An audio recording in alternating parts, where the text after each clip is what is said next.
ओम श्री गणेशाय नमः। ओम नमो भगवते वासुदेवाय। श्रीमद् भागवत में पंचम स्कंद 13वां अध्याय प्रारंभ करते हैं। भवाटवी का वर्णन और रहुगण का संशय नाश। जट भरत ने कहा, राजन, यह जीव समूह सुख रूप धन में आसक्त, देश देशांतर में घूम फिरकर व्यापार करने वाले व्यापारियों के दल के समान है। इसे माया ने दुस्तर प्रवृत्ति मार्ग में लगा दिया है। इसलिए इसकी दृष्टि सात्विक, राजस, तामस भेद से नाना प्रकार के कर्मों पर ही जाती है। उन कर्मों में भटकता भटकता यह संसार रूप जंगल में पहुंच जाता है। वहां इसे तनिक भी शांति नहीं मिलती। महाराज, उस जंगल में 6 डाकू हैं। इस वणिक समाज का नायक बड़ा दुष्ट है। उसके नेतृत्व में जब यह वहां पहुंचता है, तब ये लुटेरे बलात्कार से इसका सब माल मत्ता लूट लेते हैं तथा भेड़िए जिस प्रकार भेड़ों के झुंड में घुसकर उन्हें खींच ले जाते हैं, इसी प्रकार उसके साथ रहने वाले गीदड़ ही इसे असावधान देखकर इसके धन को इधर उधर खींचने लगते हैं। वह जंगल बहुत सी लता, घास और झाड़ झंखाड़ के कारण बहुत दुर्गम हो रहा है। उसमें तीव्र डांस और मच्छर इसे चैन नहीं लेने देते।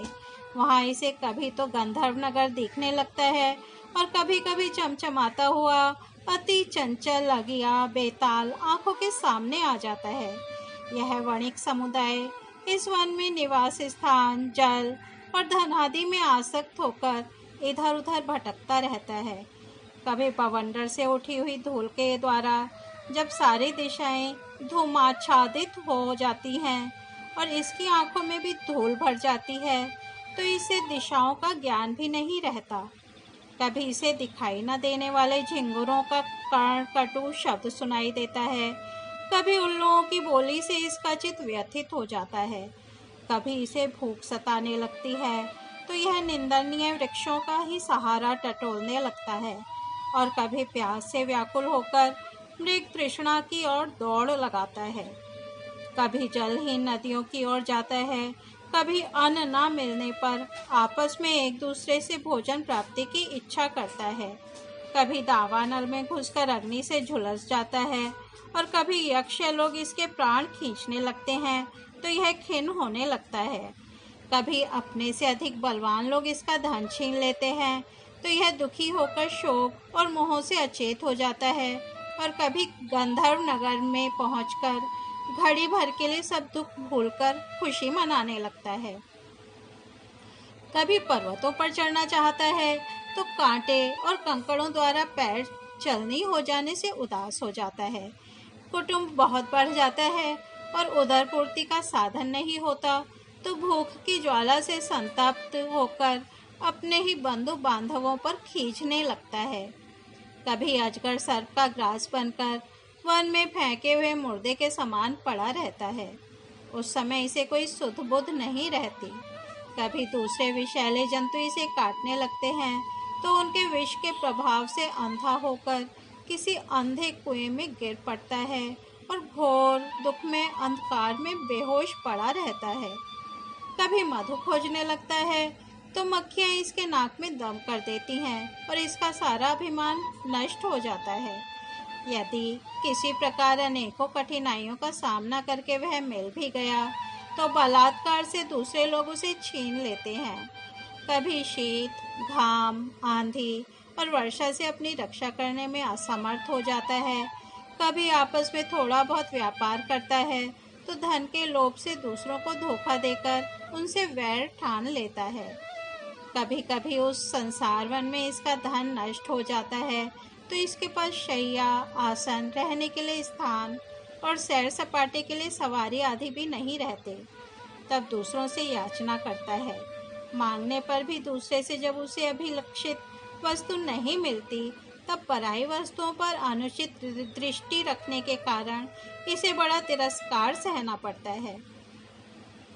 इस प्रकार व्यावहारिक संबंध के कारण एक दूसरे से द्वेष भाव बढ़ जाने पर भी वह वणिक समूह आपस में विवाह संबंध स्थापित करता है और फिर इस मार्ग में तरह तरह के कष्ट और धनक्षय आदि संकटों को भोगते भोगते मृतकवत हो जाता है।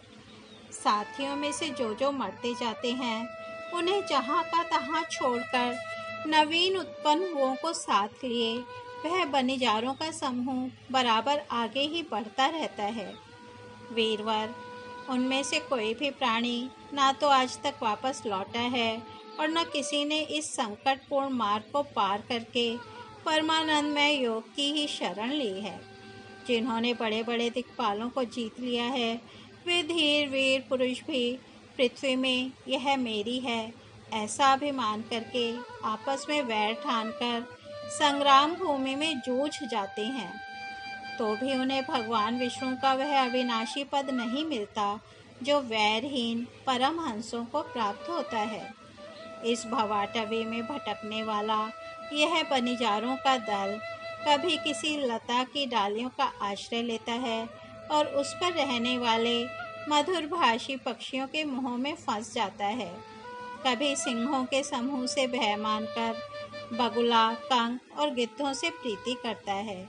जब उनसे धोखा उठाता है तब हंसों की पंक्ति में प्रवेश करना चाहता है, किंतु उसे उनका आचार नहीं सुहाता, इसलिए वानरों में मिलकर उनके जाति स्वभाव के अनुसार दाम्पत्य सुख में रत रहकर विषय भोगों से इंद्रियों को तृप्त करता रहता है और एक दूसरे का मुख देखते देखते अपनी आयु की अवधि को भूल जाता है।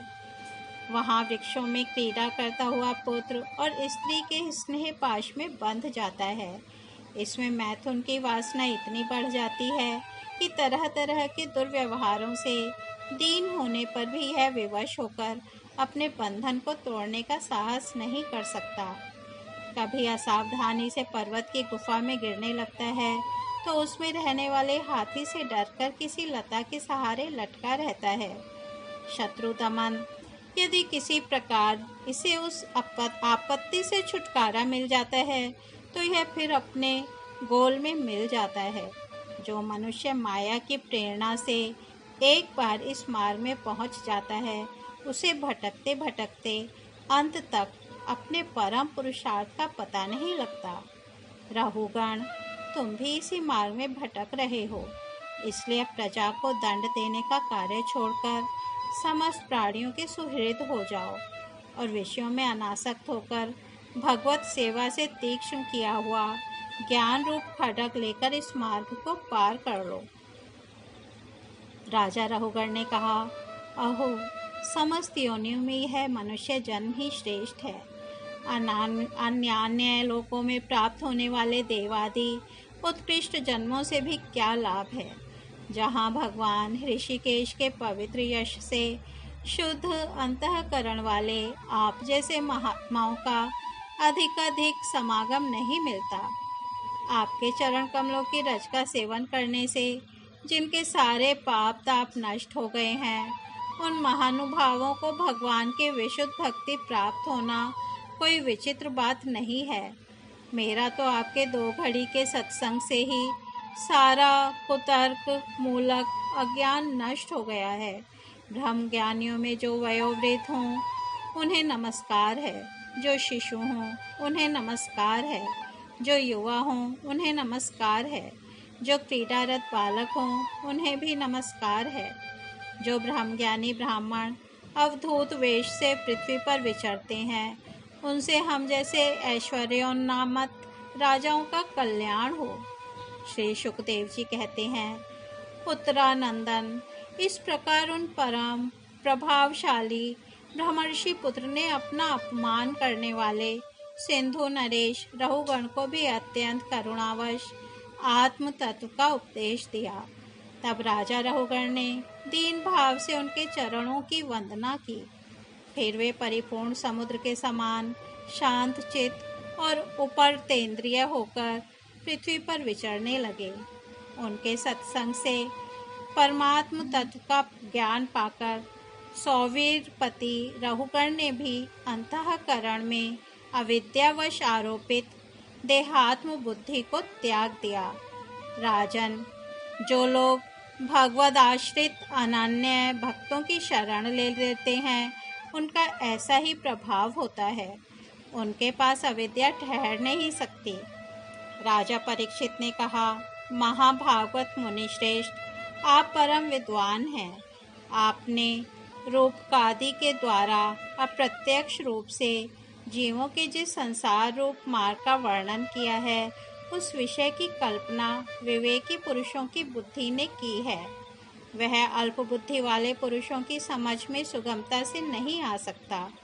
अतः मेरी प्रार्थना है कि इस दुर्बोध विषय को रूपक का स्पष्टीकरण करने वाले शब्दों से खोलकर समझाइए।